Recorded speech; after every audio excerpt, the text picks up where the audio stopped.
En av de mest populära är katten. Och det är en lång ballong och en jetballong.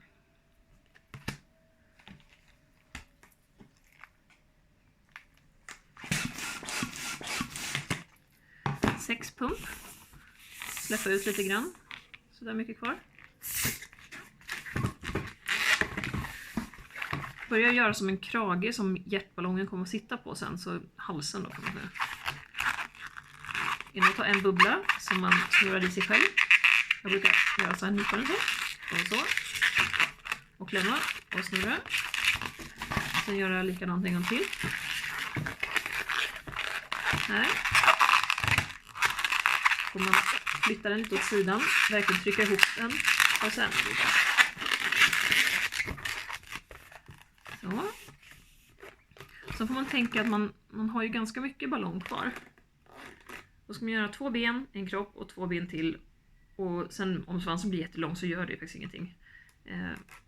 Lite längre svans än vad hundar brukar ha. Så jag brukar få ganska långa ben ändå.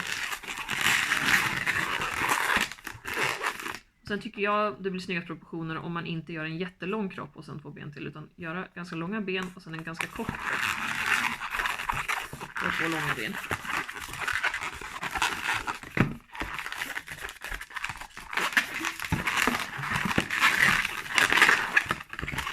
Och eftersom den har så lång svans så brukar barnen tycka om att springa och liksom vifta med den så här.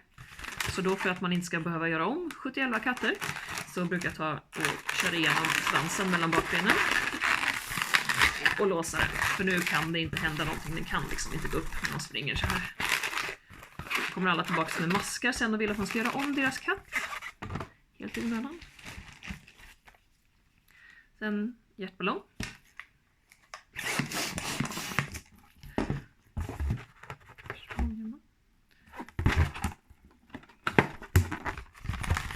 Så tar man snodden och så drar man den emellan de här 2 kulorna här framme. Upp och ner som en osta.